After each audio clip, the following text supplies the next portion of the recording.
I get energy from also just getting things done. So a lot of times what I'll do the night before, I'm a little bit old school like this. You probably do it on your computer, but I have a notepad that I keep on my desk and I make it. What version of the iPad is that? Sorry, this is an iPad. -5.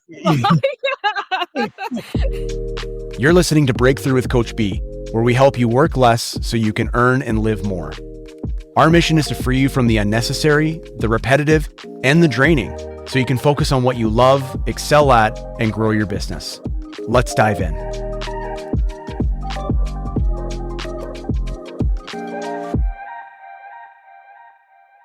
Hey, it's me, Coach B. I hope you're doing well. I'm so excited for you to hear this conversation I had with one of my all-time favorite people, not just in the real estate industry, but on planet Earth. I'm talking about Ashley Metcalf. She is a top producing professional from Vancouver Island, the city of Nanaimo. Ashley has been in the industry now, I believe it's about 7 years.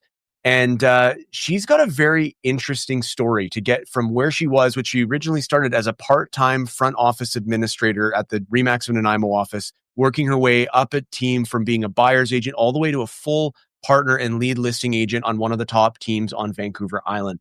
Now, to put it in perspective, in 2024, the average agent sold 4.9 homes on Vancouver Island, 4.9 homes for the year. Ashley sold 49. So essentially 10x what the average agent is. But what's interesting about that is that she actually has quite a bit of boundaries and quality of life in her business. And so that's what we wanted to unpack together, but it wasn't always like that. In fact, Ashley was very much not just a subscriber to, but maybe even, dare I say, a proponent of the hustle culture when she first started her career. She has a very high motor, a very high capacity for work. And she worked her absolute face off in the beginning of her career. And it led her to a very difficult point where she would say maybe a breaking point in her life. And she was forced to make some hard changes and evolve. And I'm very, very happy and proud to say as her friend that not only is her business in an incredible place, but her life is too. Now, is it all sunshine and roses? No, it's not. Ashley is one of the most honest, real, raw people that I get to talk to in this business. So you're going to hear that, no, it's never perfect, but she's always perfecting. And she gives us some really great strategies and some practical insight into how you can maybe streamline your business and add a few more systems so that you can hopefully work less while living and earning more. Hope you enjoy the conversation I had with Ashley Metcalf. See you in there. Imagine freeing up 10 hours a week to focus on what you love, personally and professionally. Ready to get started? Our free guide walks you through the first step, a resource review to identify where you spend your time, money, and energy. Download it now at bradenwheatcroft.com/review or find the link in our show notes. Let's get you closer to your breakthrough.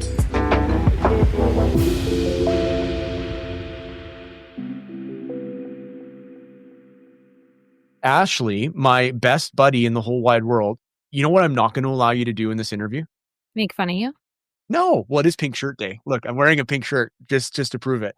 Jody taught me one too, but I didn't wear it for this. You know what's funny? I found myself I was afraid I was going to get bullied because of my shirt. So I think it's having the opposite effect. But nonetheless, I'm going to push you to not be so gosh darn humble because you are, as long as I've known you in the real estate business, you let your work speak for you. I just finished a 4-week training session where I showed up for 3 of the 4 weeks, which actually is a personal record for me. I can't believe I showed up that much. I'm amazed myself. I left you high and dry on one of them. And I think you said, if Nike's tagline is just do it. Just do it. I think Ashley's tagline is I'm not that great. I'm not that special. I'm not letting you off the hook because you are great and you are special. But I think that there's in that insight, there's something I want to try to get to the bottom of today in our discussion. So let's give some context to anyone who's watching or listening to this. The average agent on Vancouver Island sold 4.9 homes. I don't know how you sell 0.9 of a home. Is that a condo or something, or I don't know, but you don't hand over the keys in person. Oh, is that what it is? They come and get them from the office. Okay. So drive by and throw them out the window. The average agent sells 4.9 homes a year in 2024. You sold 49 homes. That's 10 times more. Yeah. Here's the first hard-hitting question. How? Why? What are you doing? I don't get it. How are you honestly, measurably, empirically 10 times more productive than the average realtor? Okay, here's where I will say something not humble. Oh, good. Wow, we're getting into it early. I'm just gonna rip the band-aid off. Yeah. Yeah, okay. It's not that hard. It's like for me, I think I can handle a high volume of work and I think I thrive in that environment. It's like I that like gives me energy. So that really is my sweet spot. Like I've identified that. I remember there was a few years back, I thought, I don't want to sell real estate forever. Like I'm going to get bored. And what I've come to realize through letting go of things is that selling real estate is actually what gives me energy. So that's a good use of my time. And when I'm doing like 8 deals in a month, I'm like walking in the neighborhood on my walk with a pep in my step. When I'm like doing 1 deal a month, like I did in January, I'm like just on the struggle On the struggle bus. bus driving it. Yeah. Yeah. It's like the energy is not there. So I think everyone's sweet spot is different. There was a time in the pandemic where there was 1 year, I think I did 71 deals that year, around 70 deals. And I did vacation coverage for multiple agents on our team. So I did an additional, I think, 22 deals that weren't mine, that like weren't recorded as mine, but I handled the transaction. And there was 1 month where 2 people on our team were on holidays and I did 20 transactions for the team in 1 month. And I Yikes. will tell you, that was not fun and that was not easy. Yeah. And so I think some people, their sweet spot's 2 a month. Some people it's 5. Some people it's 10. Some people it's 8. However, for me to do 50 deals a year, I feel like I have a pretty good quality of life. I would say I have the best quality of life I've ever had, but I had to let go of a whole side of my business in order to make that happen. Yeah, and I want to dig into that because if I could foreshadow that, are you referring to the buyer side of the business in order to do that? Mm-hmm. Yeah. Okay. So yeah, Yeah. we'll definitely get into that. Yeah. How do I do it? I do it by kind of like I said, I'm not that special. I just do the things that I say I'm going to do when I say I'm going to do them. And I think the industry bar for that is a lot lower than people think it is. Yeah. You know, the standard for that's quite low. And so I have the same struggles as everybody else. I have struggles with wanting to pick up the phone to make the call to see if I'm going to get the listing, you know, that type of thing. But I still make myself do it. Yeah, you do the things. Yeah. I want to talk about your quality of life and get some insight into your schedule. I want to talk to you about your sweet spot idea of being busy because I hear you on the volume of deals you like to do. The idea behind the sweet spot is it's supposed to be something that's within your control. Yeah. Any given month, you might not have the deal. Like you said, January you did 1, and 1 month you've done 20. 9 feels like the right amount. But I'm curious to know if there's things that you do that aren't directly deal related. Because it sounds to me that you love being in the deal, you love being in the negotiation, but you don't always have direct control over Control. that.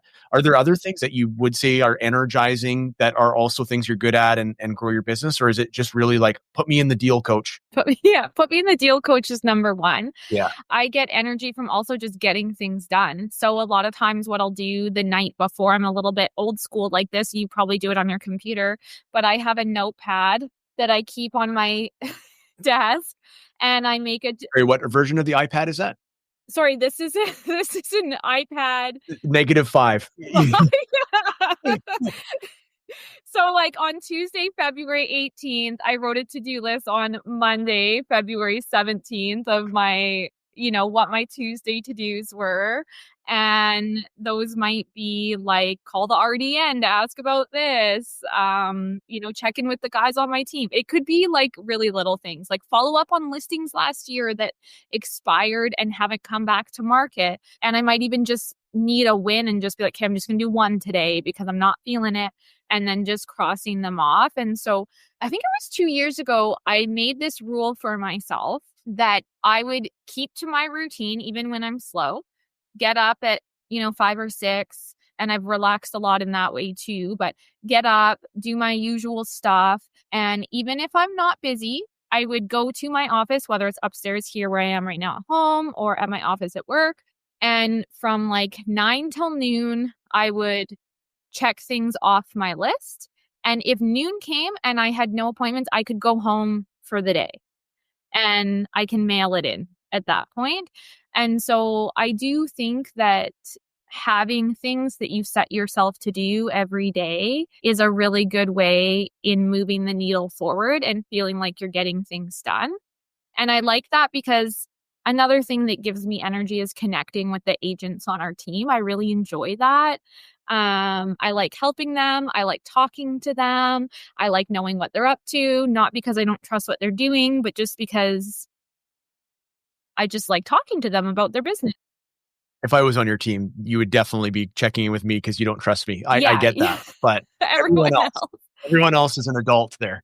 Yeah. And so like I like just being in touch with them, and that gives me energy too. And we're like, if they're out there doing deals like they are right now, I've done 0 deals in February. Zero. Haven't signed a listing. Well, I did a relist, but I don't count that. Like, haven't signed a new listing, haven't done a deal. They're all out there crushing it. And so I get motivated by also just talking to them because I'm like, okay, they're doing it. So I've got to do the things so that I can do it too. I don't want to be on the sideline. Yeah, absolutely. I want to take a little bit of a detour for a second because what I'm about to say, I want to get ahead of it and just put a flag in the ground and say, you work your butt off, you care a lot, you are really good at what you do, so you deserve and have earned all the success that you've had. Period. Full stop. Like, I'm a big admirer of yours. Having said that, you started on a team that was already a well-established team. And again, not everyone who's ever started on that team has worked to the point where to the level where they're now a partner on that team. So like, again, give you your flowers, you deserve it. But I also think you have an interesting perspective because you didn't start as a solo agent. You didn't have to do your own paperwork from day one and split between, they say, buyers and sellers. So it's like, that's not to take anything away from your amazing track record, but it is different. I'm curious, like, I know you're a trusted friend amongst many of the agents in the office and you see the struggle of the solo agent. And like, my audience is going to be primarily solo agents that are experienced. Like, I'm curious, like, what have you seen from your perspective, sort of plugging into a system, plugging into a team, having an assistant? Like, if you were to go back to day one and be a solo agent, like, how would have that been different for you, do you think? Well, that's a good question. Like, administratively, I am super savvy. Like, I actually think I would have been a really great assistant. Like, I have really strong administrative skills. Yeah. And so when I was a buyer's agent, our assistants at the time loved me because my files were like dialed. They were not cleaning up after me. See, another lack of humility. Yeah. What? Wow. Who is this ego This isn't being monster? recorded, is it? No. This is Yeah. a dry Oh, good. run. This is a Perfect. practice Yeah. run. So my paperwork was always dialed and I liked that. I really like dotting the I's and crossing the T's. Yeah. But the benefit of having an assistant is that you aren't spending your time now loading the deal, loading like all the stuff that happens in the back end. I don't know how to do it. We've had times when our team is having tough times and we lose an assistant and I have to learn how to use Fall Tour. And I'm like, Lord save me. Like, I feel like a complete moron starting from nothing. So I think if you're a single agent, that is another aspect of the business that you have on top of your workload. And I guess it becomes like there's going to be a point in your business where you have to decide, is that really worth your time to be doing that? And even me being on a team, and it cannot go unacknowledged, the amount of administrative support I've had in my career.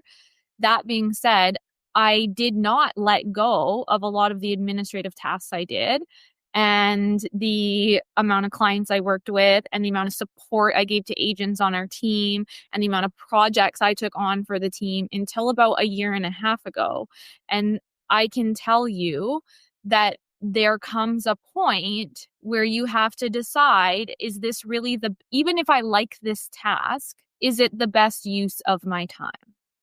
And I really did have to kind of at some point make a decision to lean on the assistant more. Because I used to feel like, especially as a buyer's agent, like it wasn't my right to lean on the assistant.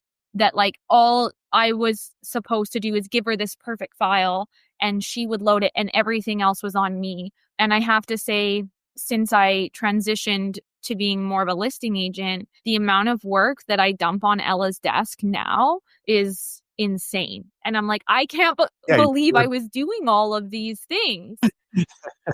You're I'm a horrible boss. person. Yeah, I get it. But like, but that year when I did all that volume, I was hanging on by a thread. It's like, you might hear those numbers and think, oh my God, that's amazing.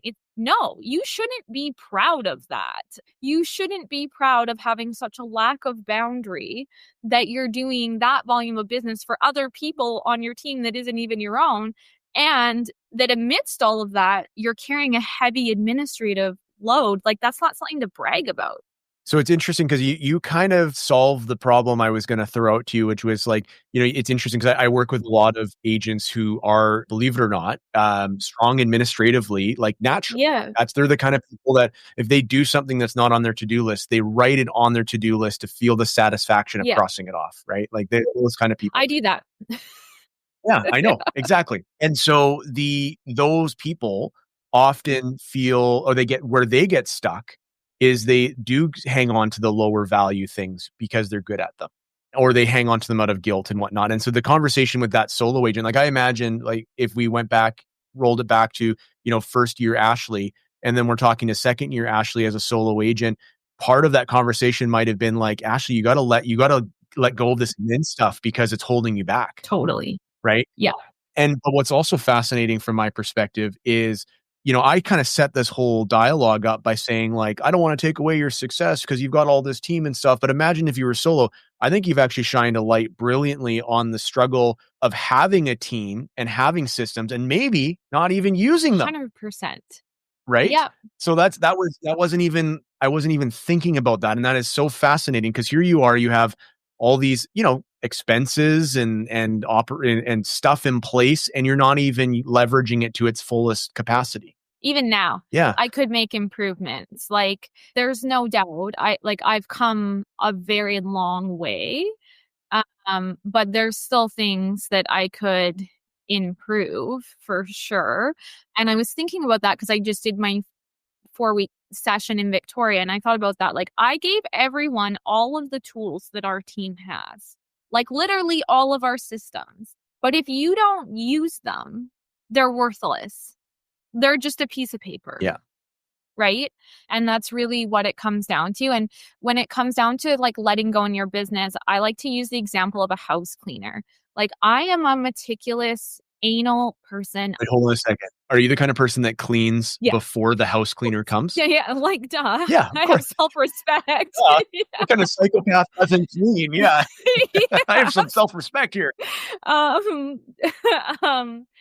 even clean on the week that she's not here, and I clean up behind people, and it's just, it's not necessarily my best quality, but it is who I am.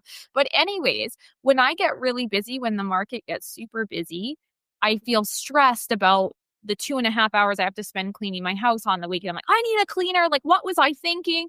And then the market gets slow in the winter, and I go, I don't need a house cleaner because I have spare time and I should just do it myself and save the $200 every 2 weeks.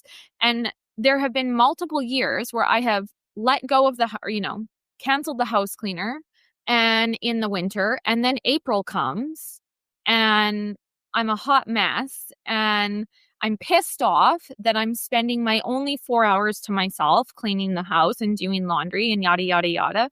And so this year I made a promise to myself that even though I don't think I need it, I'm not going to cancel the house cleaner through the winter. And like, I would say, and I'm not saying an assistant is the same as a house cleaner, but the principle is essentially the same. There are times when you're like, I don't really need this support. But the reality is you might not feel like you need that support in January, but come May, you're going to be desperate for it. You're kind of pointing to how, like, and I don't think this is a realtor thing. I think it's just a human thing. Like, we tend to not be very good at forecasting into the future unless we're really thoughtful about it. So it's like you how you feel in your present tense. You're like, well, this is how I'm going to be this slow forever. Yeah. Or I'm going to be this busy forever. And what you're saying is like, hey, real estate is a seasonal job. Mm-hmm. We're not assembly line workers that do the same thing every day, 365. There is ebbs and flows. And so, maybe it makes sense to have systems that just run all year round so that you can ebb and flow. And another thing that you are reminding me of is I'm going to ask you this question to close out our conversation today, which is, what would you do with an extra 10 hours a week if you had it?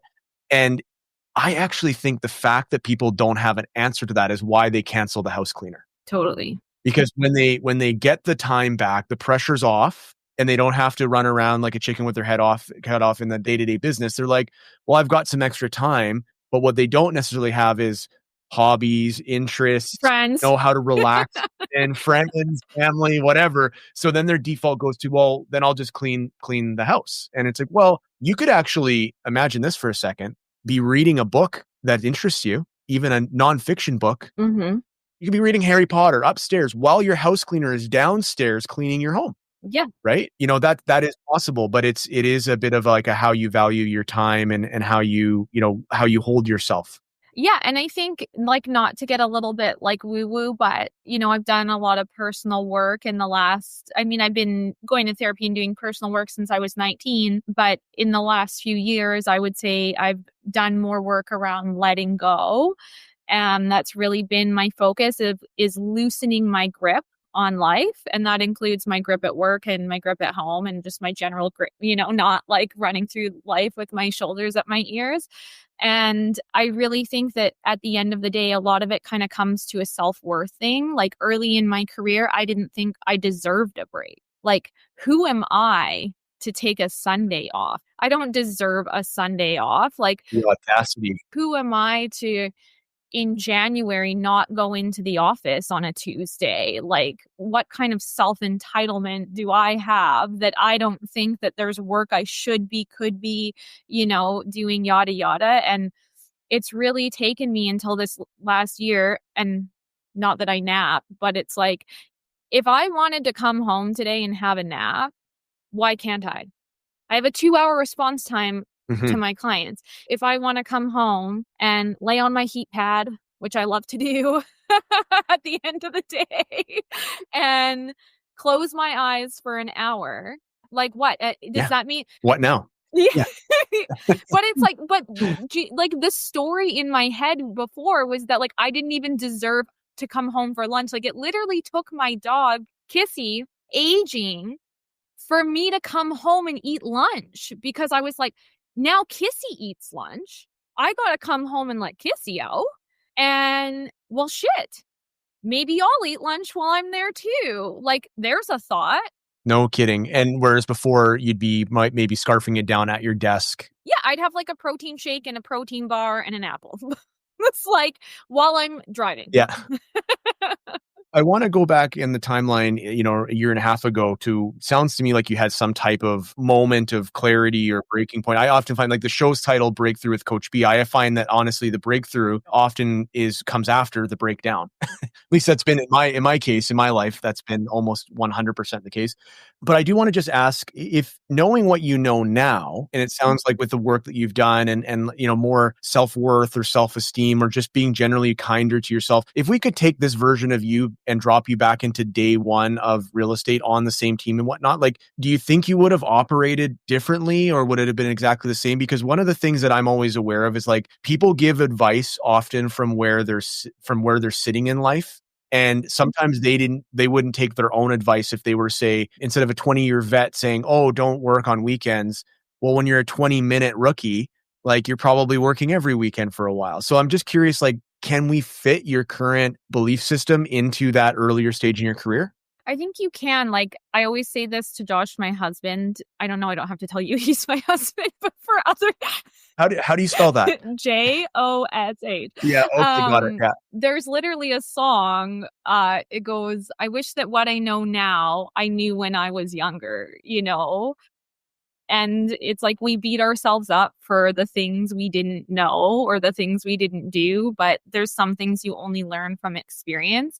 And as someone who hires and trains a lot of new agents, sometimes new agents come on the team and I'm telling them, you shouldn't be wasting your time with this person. You shouldn't be wasting your time with this person. And they do it. And then they call me in a hot mess and I want to just lose my mind. And I think, well, Ashley, circa 2016, carried a woman's purse. Like, let's just have some perspective here that there are some lessons that I think you have to learn. I think.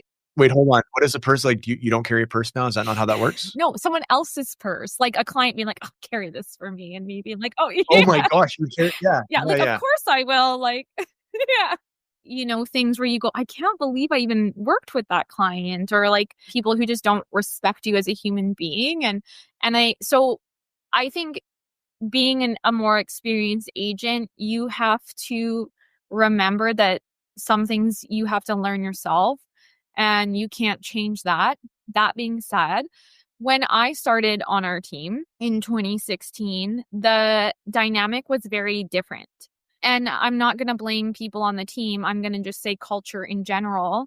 It was like the time of the hustle culture, and none of the buyer's agents on our team had any work-life balance. They were always at the office 7 days a week, not going home for dinner with their families. And that really was the culture on our team when I started. And so, I really felt that was expected of me to have no life and that I wasn't deserving of a life early in my career. And I think part of it's true and part of it's not. And the part of it that's true is that if you want to be successful in this business, when you don't have experience, you have to be willing to do the things that no one else wants to do. Yeah, you got to trade off what you bring to the economy, right? Like you either have more time or you have more money or you have more experience. Yeah.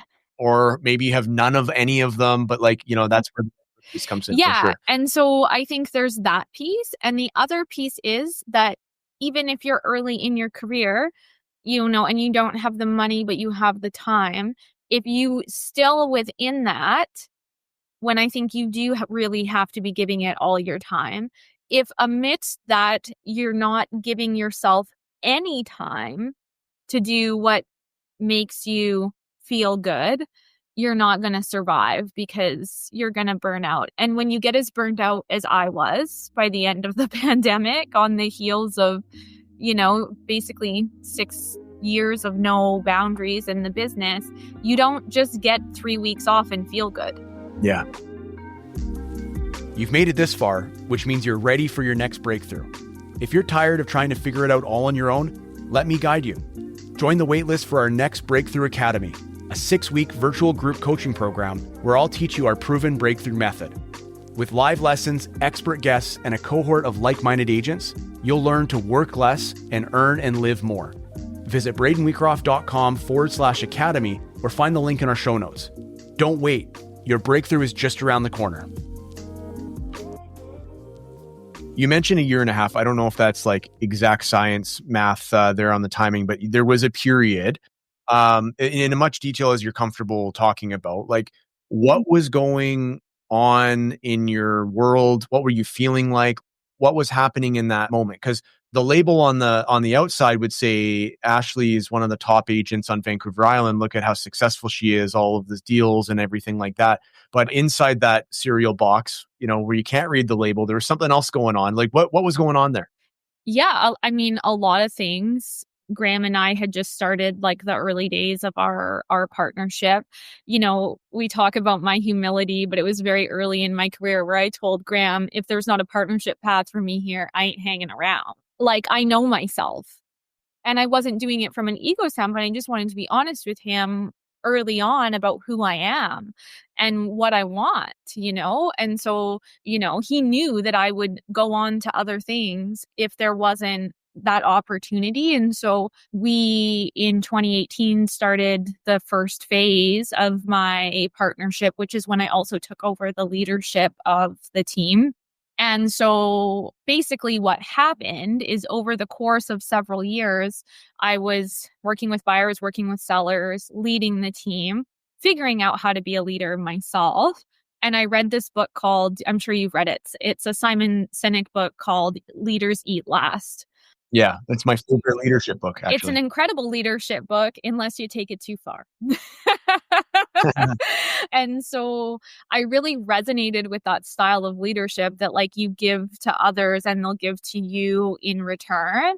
But the truth Yeah. is that only works if the people that you're working with are of a giving nature, right? And I would also say, because you're right, anything at its extreme can become unhealthy. Like even kindness at its extreme Totally. can be unhealthy, right? As a recovering people pleaser, I know that all too well. Yeah, Yeah, I hear what you're saying there is it's if they are of a giving nature as well. But I also think like even having an off switch or an end boundary of like the eating last doesn't mean starve yourself. And that's where it's like the exactly. nuances of these things come into play. Yeah, so it was like a perfect storm of like I have zero boundaries. I'm starving myself, not literally, like figuratively in the giving standpoint. And I'm just kind of like flat. My career is now exploding and I'm Exploding in doing terms of like it's falling apart or your volume, you're starting to sell more. my volume. I'm selling a high volume of houses.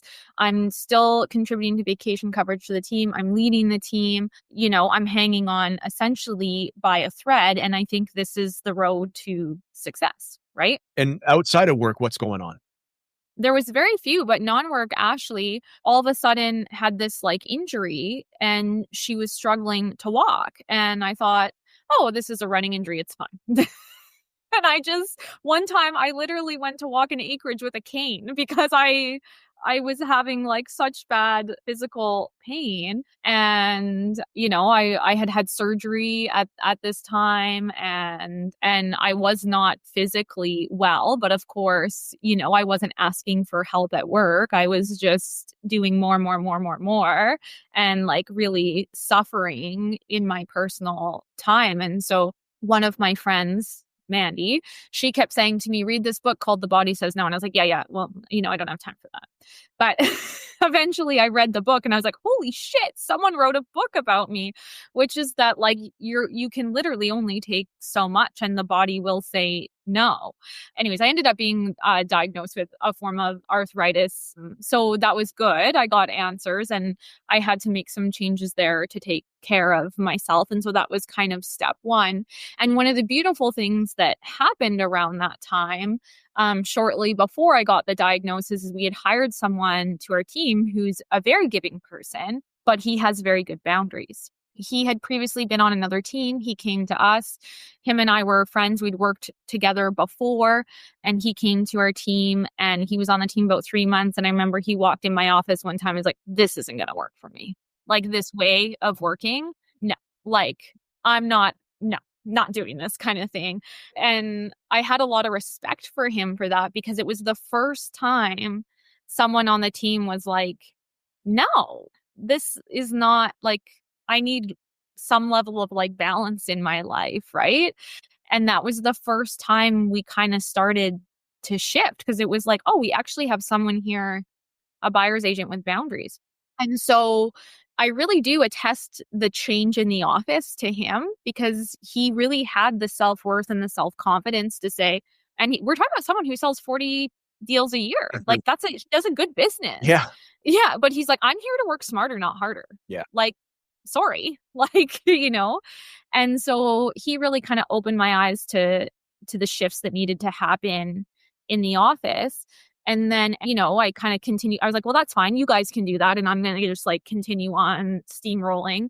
And, you know, and then my husband was injured at work and it basically triggered like a mental health journey for him on the heels of me having all these physical challenges. And it was kind of the first, it wasn't kind of, it was like the first time where I didn't have capacity for both. Like it was like I either need to be supportive at home or killing it at work, but I don't have capacity for both.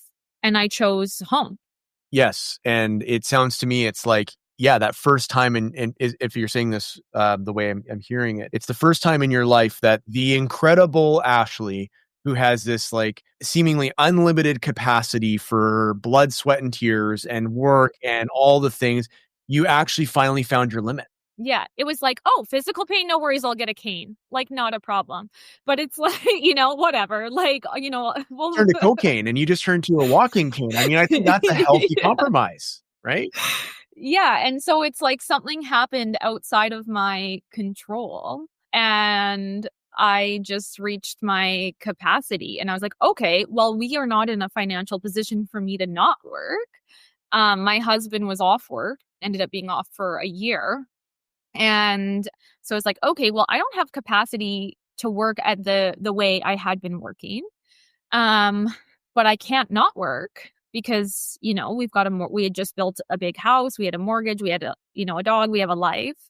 And now we were down one income from my husband. And so that was like when I had to say, okay, well, now I have to work smarter, not harder. Yeah, it's that old necessity is the mother of innovation, right? Like you're forced Mhm. to. Yeah, and it's like I think hustle culture really taught us to believe that more is more and more is better.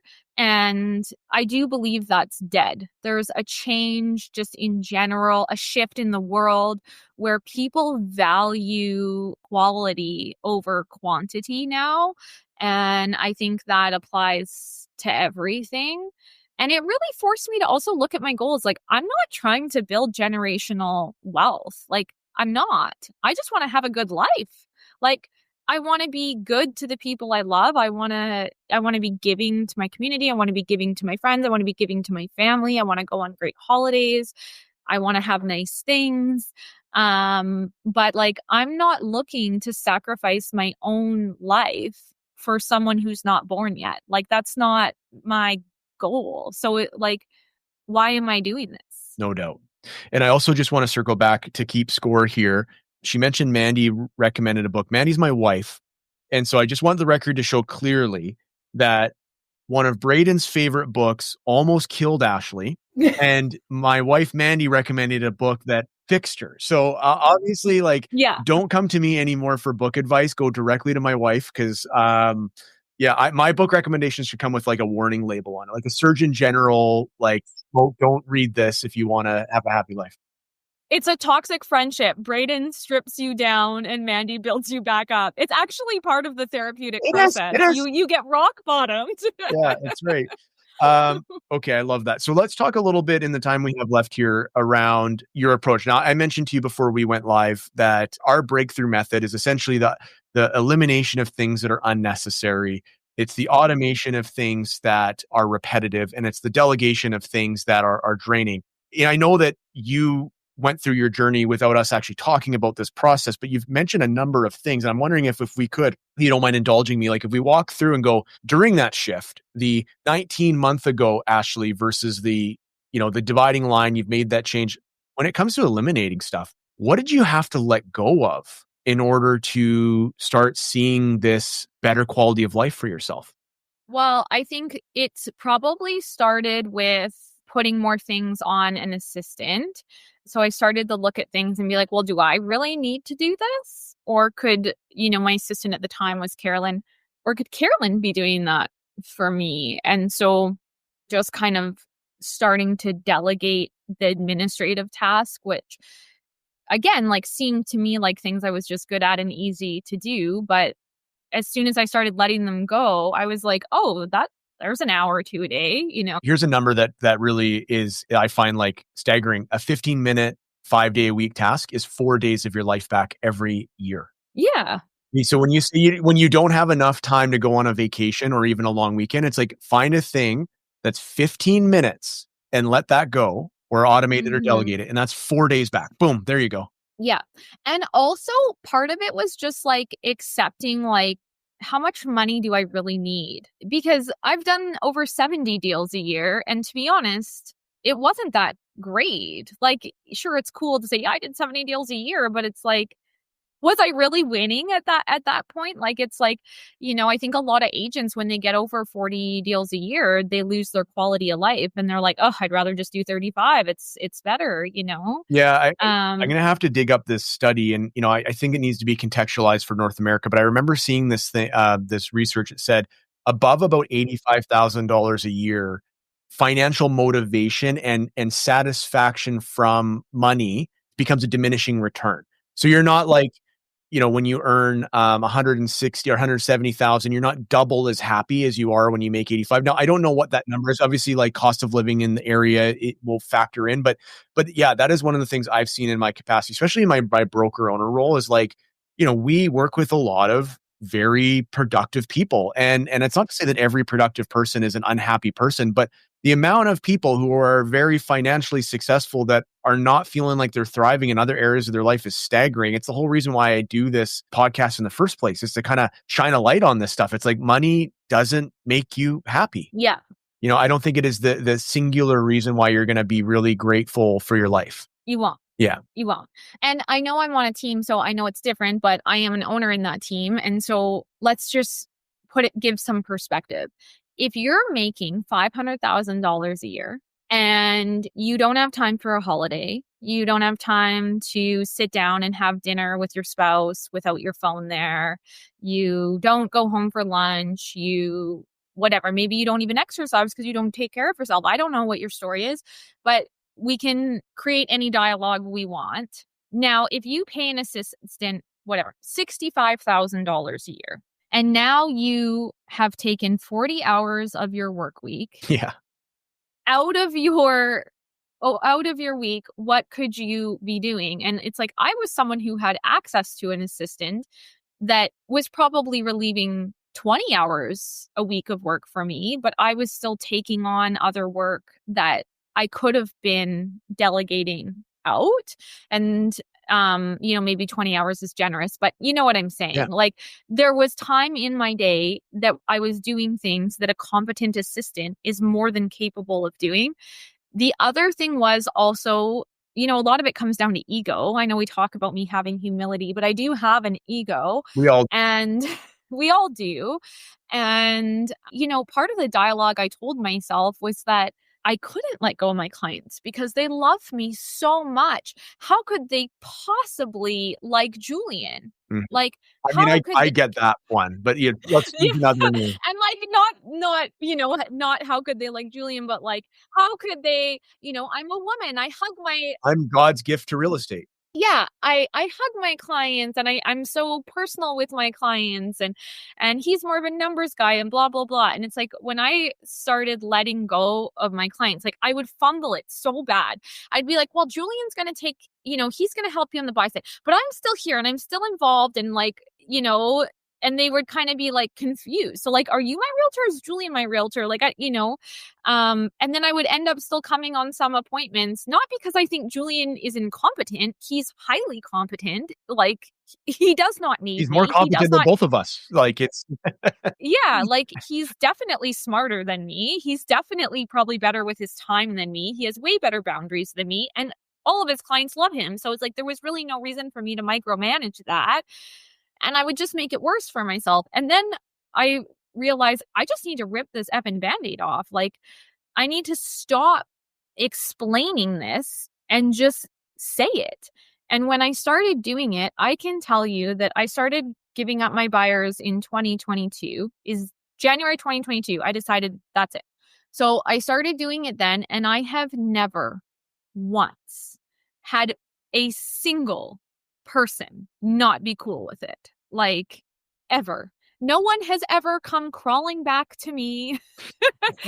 groveling. Please, Ashley, let me be my Yeah. buyer's agent. Yeah, like, Yeah. please, like, so it's like, it's actually the reverse. It's like, oh, we love Julian so much. We love Adam so much. We love Jory so much. Oh, they're so great. And what I learned is that your clients, they work with you because they trust you. And if you instill your trust in someone, they'll believe you. And the second I was like, listen, Julian's going to take you on the buy side. He goes in way more houses than me. This is what he does. It's his sweet spot. It's not what I do anymore. We're going to work together. I'm going to help you on this side. He's going to help you on that side. We're going to provide you with a way better level of service, and it's going to be great. And they're like, cool. Yeah. Cool. Anything else? Yeah. Like I'm kind of busy here watching Tiger King. Ashley, can you yeah. Willing to call us. White Lotus just came out. Okay. Like they don't. Yeah. I remember that was a lesson for me working, because I actually worked on this as you know, but maybe people don't, is I worked on the same team that you now are a partner in. And, Charlie Parker, who founded the team, he's reminded me over the years, it's like people don't buy you, they buy the standards you represent. Right. So it's like about having people who represent those standards. I love that. So that's a very great example of what did you eliminate to have this sort of breakthrough in your business and life, is you've eliminated the buyer side of the transaction. And you could say that you've delegated that. That's also, for sure possibility. I want to know on the system side, because literally one of the Parker team mottos is let the system work for you. I just watched, 4 weeks, because I did actually watch the session that I wasn't at, just for the record. And that session happened to be called Systems Are What? Sexy. Systems are sexy. And I don't know about you, but when I hear the word systems used, often it immediately conjures up images of technology, like systems equals tech.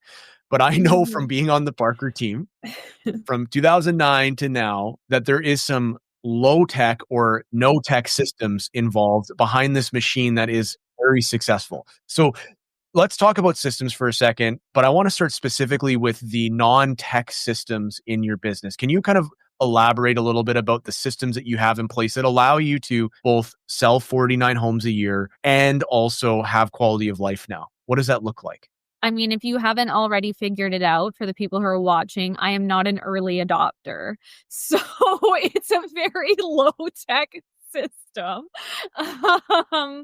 But yeah, I mean, it really just comes down to I still use a lot of paper.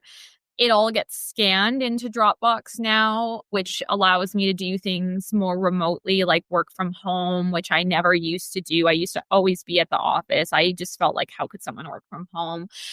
Which I know is kind of funny, but I always wanted to be at the office where there was a printer. But I still use paper CMA sheets, and I rank my CMAs based on an A to D level potential. Tech does become a factor. They go into Follow Up Boss and they go on the ticker that reminds me to follow up with them. The non-tech part is I actually have to do the reminder. Yeah. I call that semi-automation, right? Like full automation is it might send the reminder or it might reach out to the client on your behalf, whereas semi-automation is it reminds you so you don't have to remember, but then you make the call. Exactly. And things like, if I send them a notepad, which we do, I'll write a personal note in a notepad. I'll write the note. I'll put it on my assistant's desk. She addresses the envelope and drops it. Even though you could write your own damn envelope. Yeah.